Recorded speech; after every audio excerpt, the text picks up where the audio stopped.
आज सुनते हैं हरतालिका तीज व्रत कथा। तो एक बार बोलिए प्रेम से शिव जी की जय, माता पार्वती की जय, गौरी पुत्र गणेश भगवान की जय। सूत जी कहते हैं, मंदार की माला से जिन पार्वती जी का केशपाश अलंकृत है और मुंडों की माला से जिन शिव जी की जटा अलंकृत है, जो पार्वती दिव्य वस्त्र धारण की है और जो शिव जी दिगंबर अंगे हैं, ऐसे शिव पार्वती जी तथा श्री शिव जी को प्रणाम करता हूँ।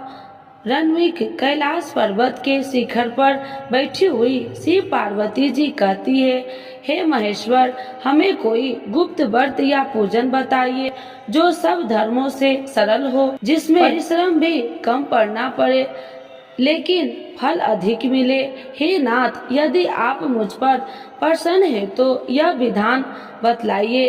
हे प्रभु, किस तप से, व्रत या दान से आदि मध्य और अंत रहित पाप जैसे महाप्रभु हमको प्राप्त हुए हैं। शिव जी बोले, हे देवी, सुनो, मैं तुमको एक व्रत जो मेरा सर्व पर और छिपाने योग्य है लेकिन तुम्हारे प्रेम के वशीभूत होकर मैं तुम्हें बतलाता हूँ। शिव जी ने कहा, भारतवर्ष में जैसे नक्षत्रों में चंद्रमा, ग्रहों में सूर्य, वर्णों में ब्राह्मण, देवताओं में विष्णु भगवान, नदियों में गंगा, पुराणों में महाभारत, वेदों में 7 वेद और इंद्रियों में मन श्रेष्ठ है, सब पुराणों और वेदों का सब वस्त्र जिस तरह कहा जाता है, मैं तुम्हें एक प्राचीन व्रत बतलाता हूँ।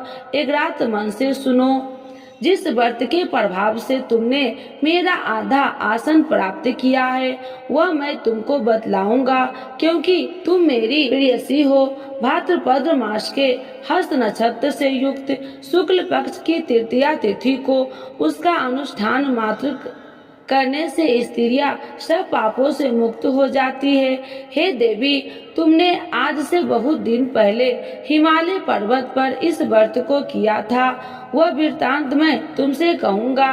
पार्वती जी ने पूछा, हे नाथ, मैंने क्यों यह व्रत किया था, यह सब आपके मुख से सुनना चाहती हूँ। उत्तर की ओर एक बड़ा रणविक और पर्वतों में श्रेष्ठ हिमाम नामक पर्वत है। उसके आसपास तरह तरह की भूमियां है, तरह तरह के वृक्ष उस पर लगे हुए हैं, नाना प्रकार के पक्षी और अनेक प्रकार के पशु उस पर निवास करते हैं। वहां पहुंचकर गंधर्वों के साथ बहुत से देवताएं सिद्ध चरण परित्रंग सवर्ता प्रसन्न में विचरण करते हैं। वहां पहुंचकर गंधर्व गाते हैं, अप्सराएं नाचती है। उस पर्वत राज के कितने ही शिखर ऐसे हैं कि जिसमें अष्टफिक रत्न वैद्य वनिक आदि की खाने भरी है। यह पर्वत ऊंचा तो इतना अधिक है कि मित्र के घर की तरह समझकर आकाश का स्पर्श किए रहता है। उसके समस्त शिखर सदैव हिम बर्फ से आच्छादित रहते हैं। गग जल की ध्वनि सदा सुनाई देती है। हे पार्वती, तुमने वाले काल में उसी पर्वत पर तपस्या की थी।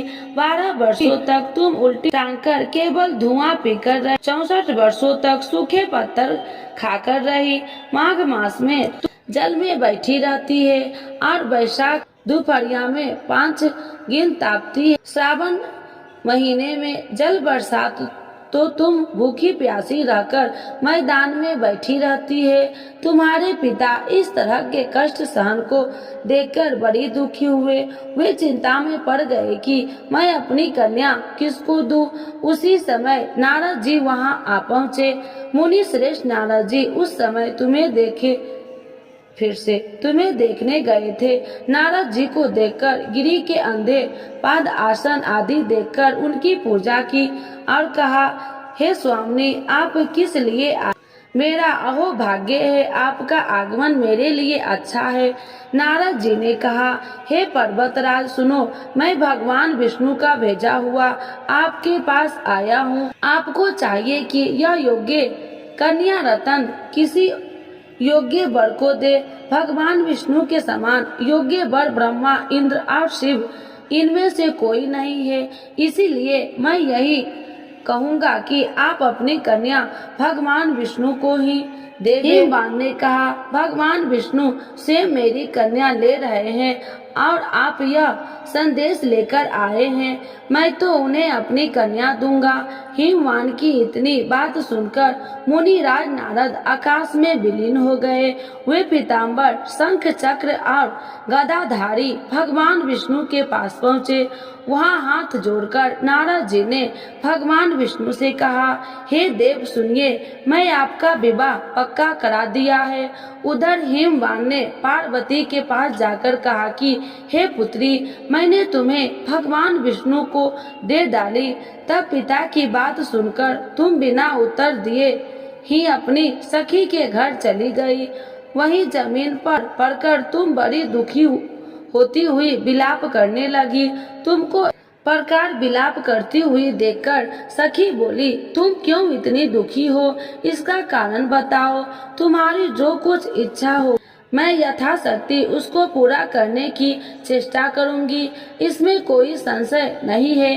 पार्वती बोली, मेरी जो कुछ अभिलाषा है उसे तुम्हें प्रेम पूर्वक सुनो।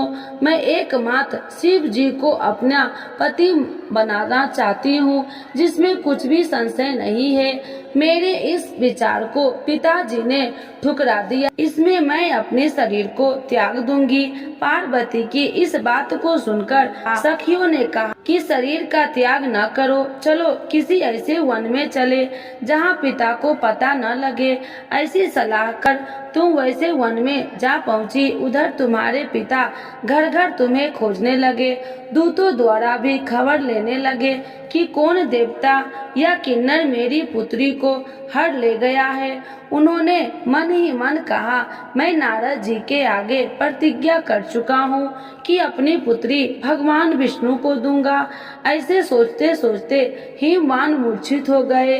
गिरिराज को मूर्छित देखकर सब लोग हाहाकार करते दौड़ पड़े।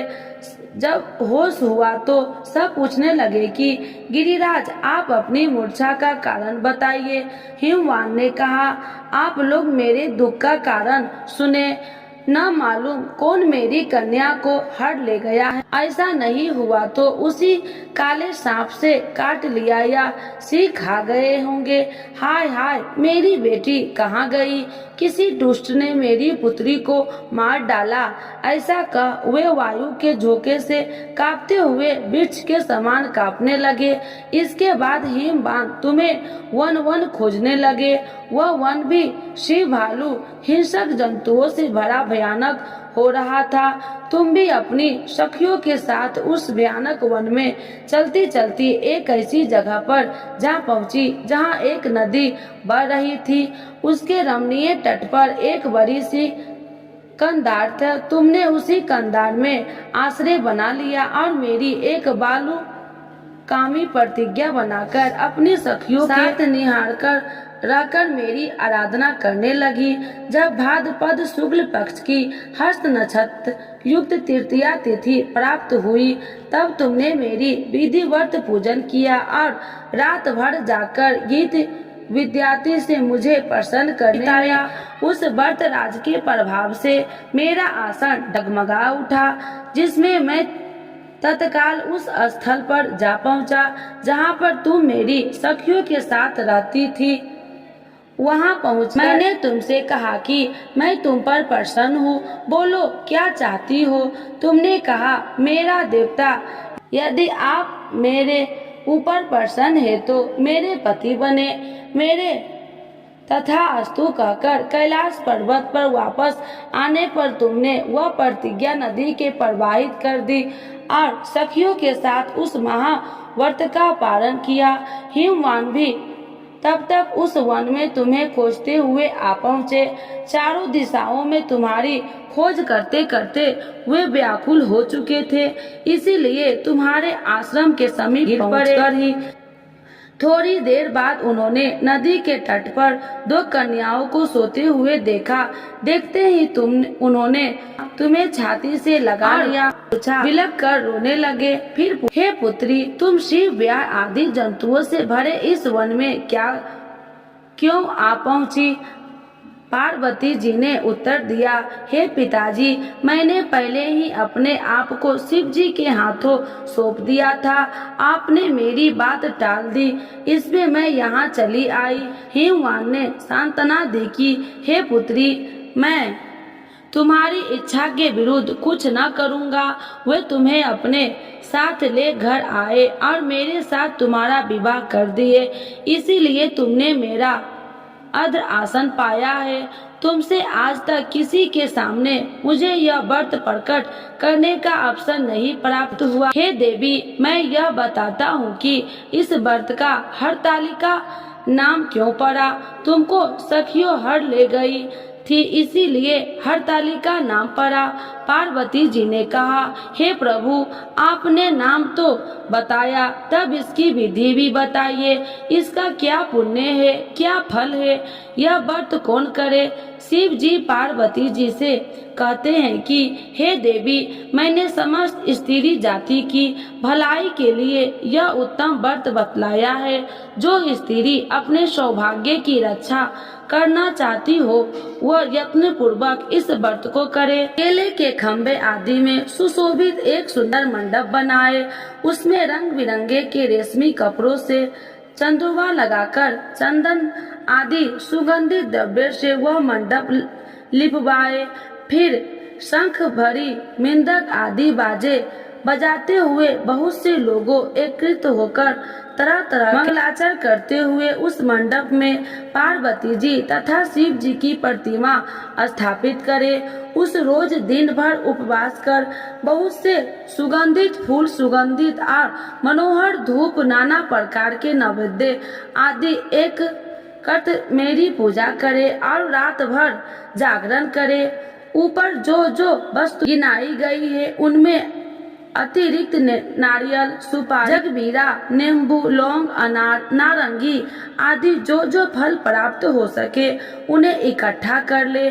उस ऋतु में जो फल तथा फूल मिले सके विशेष रूप से रख ले। इसके बाद धूप दीप आदि से पूजन करे, प्रार्थना करे, हे शिव, शिव रूपनी, हे मंगले, हे अथो के देने वाले देवी, हे शिव रूपे आपको नमस्कार है। हे शुभ रूपे आपको सदा के लिए नमस्कार है। हे ब्रह्म रूपनी आपको नमस्कार है। हे जगदात्री आपको नमस्कार है। हे हिंसवाहिनी संसार के भय से भयभीत मुझ दिन की रक्षा करे। इस कामना को पूर्ति के लिए मैंने आपका पूजा की है। हे पार्वती, मुझे राज्य और सौभाग्य दे, मुझ पर प्रसन्न होवे। इन्हीं मंत्रों से पार्वती जी तथा शिव जी की पूजा करे। तदंतर विधि पूर्वक कथा सुने और ब्राह्मण को वस्त्र, गौ, सुवर्ण आदि दे। इस तरह एक चित्र होकर स्त्री पुरुष दोनों एक साथ पूजन करे। फिर वस्त्र आदि जो कुछ हो सका उसका संकल्प करे। हे देवी, जो स्त्री इस प्रकार पूजन करती है वह सब पापों से छूट जाती है और उसे 7 जन्मों तक सुख तथा सौभाग्य प्राप्त होता है। जो स्त्री तृतीया तिथि का व्रत न कर भक्षण करती है तो वह 7 जन्मों तक विधवा रहती है और उसको बार बार विधवा होना पड़ता है।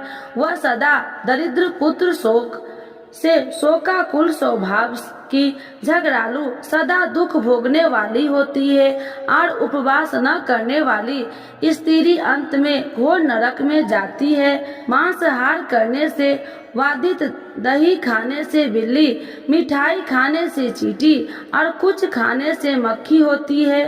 और तीज को अत्र खाने से सुकरी, फल खाने से बंदरिया, पानी पीने से जोक, दूध पीने से सांपनी, उस रोज सोने से अजगरी और पति को धोखा देने से मिर्गी होती है। इसीलिए सभी स्त्री व्रत अभ्यास करे। दूसरे दिन सुपर्ण, चांदी, तांबा अथवा बांस के पात्र में अत्र भरकर ब्राह्मण को दान दे दे और पारण करे। जो स्त्री इस प्रकार व्रत करती है वह मेरे समान पति पाती है और जब वह मरने लगती है तो तुम्हारे समान उसका रूप हो जाता है। उसे सब प्रकार के सांसारिक भोग और संयुक्त मुक्ति मिल जाती है। इस हरतालिका तीज की व्रत कथा मात्र सुन लेने से प्राणी को 1000 अश्वमेध और सैकड़ों वाजपेयी यज्ञ कराने का फल प्राप्त होता है। हे देवी, मैंने यह सब व्रतों में उत्तम व्रत बतलाया जिसके करने से प्राणी सब पापों से छूट जाता है। इसमें कुछ भी संशय नहीं है। तो एक बार बोलिए प्रेम से शिव जी की जय, माता पार्वती की जय, गौरी पुत्र गणेश भगवान की जय। श्री शिव चालीसा। जय गणेश गिरिजा सुमन, मंगल मूल सुजान, कहत अयोध्या दास तुम, देहु अभय वरदान। जय गिरिजापति दीन दयाला, सदा करति संतन प्रतिपाला। भाल चंद्रमा सोहत नीके, कानन कुंडल नाग फनी के। अंग गौर शिव गंग बहाए, मुंड माल तन छार लगाए। बस्ती खाल बागंबर सोहे, छवि को देख नाग मन मोहे। नैना मातु की हवे दुलारी, बामे अंग सोहत छवि न्यारी। कर त्रिशूल सोहत छवि भारी, करत सदा शत्रुरन क्षयकारी। नंदी गणेश सोहे तह कैसे, सागर मध्य कमल है जैसे। कार्तिक श्याम और गणराऊ, या छवि को कहीं जात न काऊ। देवन जब ही जाए पुकारे, तभी दुखी प्रभु आप निवारा। किया उपद्रव तारक भारी, देवन सब मिली तुम ही जुआही। तुरत शरणन आप पठाओ, लवनी में से महामारी गिराओ। आप जलंधर असुर संगारा, सुयस तुम्हारा विदित संसारा। तिरपासुर संग युद्ध मचाई, सब ही कृपा कर लीने बचाई। किया तप ही भागीरथ भारी, पूरब प्रतिज्ञाता सुपुरारी। दिनन मह तुम सब को नो नाही, सेवक स्तुति करत सदाही। वेद माही महिमा तुम गाई, अकथ आनंद भेद नहीं पाई। प्रकृति उदति मंथन में ज्वाला, जरत सुरासुर भय बिहाला। किन्हीं दया तह करी सहाई, नीलकंठ तब नाम कहाई। पूजन रामचंद्र जब किन्हा, जीत के लंक विभीषण दिन्हा। सहस कमल में हो रहे धारी, किन्हीं परीक्षा तब ही पुरारी। एक कमल प्रभु राखहु जोही, कमल नयन पूजन चह सोई। कठिन भक्ति देखी प्रभु शंकर, भय प्रसन्न दिए इच्छित वर। जय जय जय अनंत अविनाशी, करत कृपा सबके घटवासी। दुष्ट सकल नित्य मोहि सतावे, भ्रमत रहो मोहि चैन न आवे। त्राहि त्राहि मैं नाथ पुकारो, यही अवसर मोहि आने उबारो।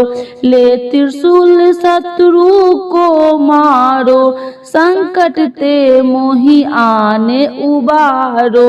माता पिता भ्राता सब होई, संकट में पूछत नहीं कोई। स्वामी एक है आस तुम्हारी, आए हरहु मम संकट भारी। धन निर्धन को देत सदाही, जो कोई जाचे सो फल पाही। स्तुति कहीं विधि करे तुम्हारी, क्षमहु नाथी अब चूकी हमारी। शंकर हो संकट के नाशन, मंगल करन विघ्न विनाशन। योगी अति मुनि ध्यान लगावे, शारद नारद शीस नवावे। नमो नमो जय नमः शिवाय, सूर्य ब्रह्मादि की पार न पाया। जो यह पाठ करे मन लाई, तापर होते है शंभु सहाय। ऋणिया जो कोई हो अधिकारी, पाठ करो सो पावनहारी। पुत्र होने कर इच्छा जोई, नीचे शिव प्रसाद ते ही होई। पंडित त्रयोदशी को लावे, ध्यान पूर्वक होम करावे। त्रयोदशी व्रत करे हमेशा, ताके तन नहीं रहे कलेसा। धूप दीप नैवेद्य चढ़ावे, शंकर सन मुख पाठ सुनावे। जन्म जन्म के पाप नसावे, अंत धाम शिवपुर में पावे। अयोध्या दास आस कहे तुम्हारी, जाने सकल दुख हरहु हमारी।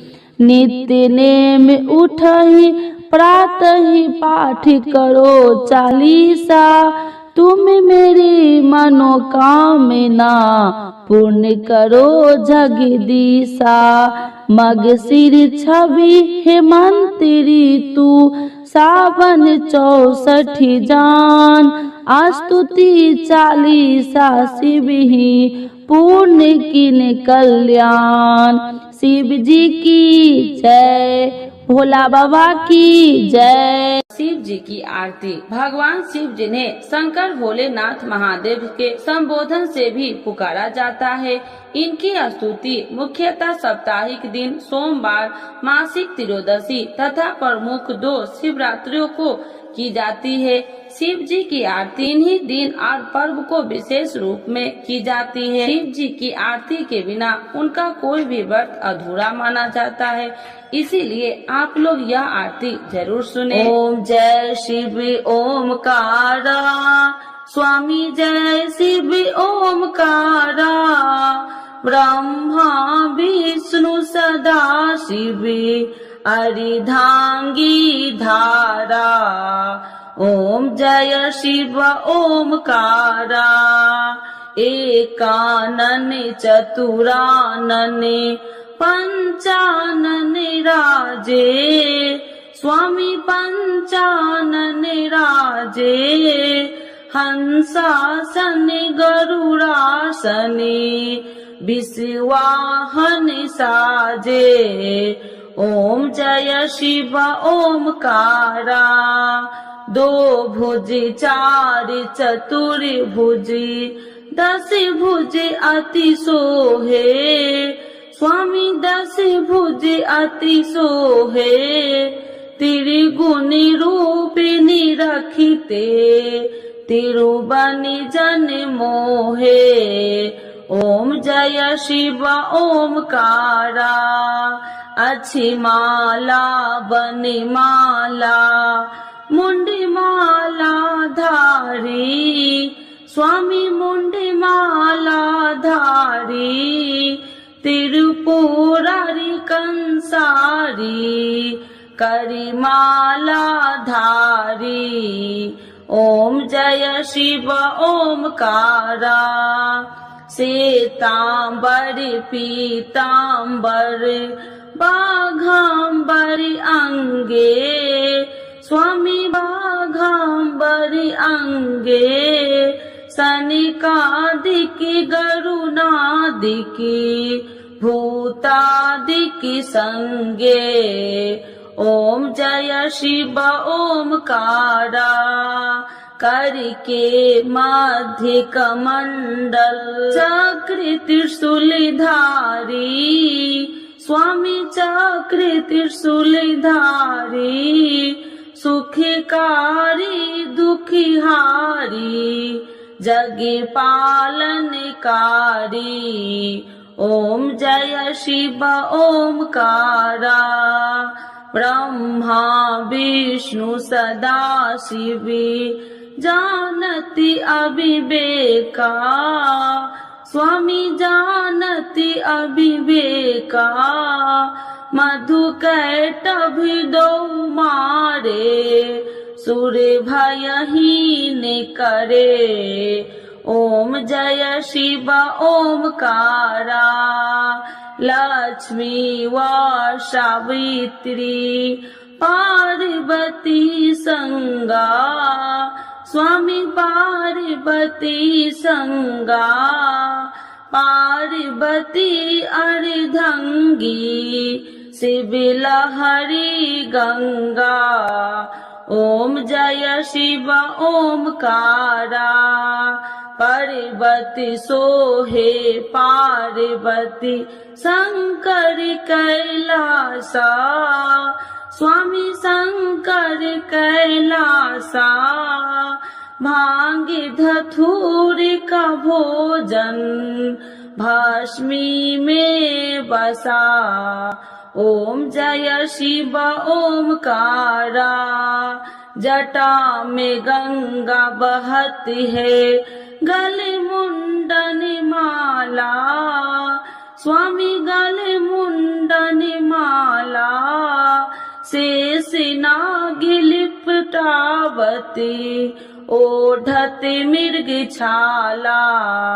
ओम जय शिव ओमकारा, काशी में विराजे विश्वनाथी नंदी ब्रह्मचारी, स्वामी नंदी ब्रह्मचारी, नित्य उठी दर्शन पावती, महिमा अति भारी।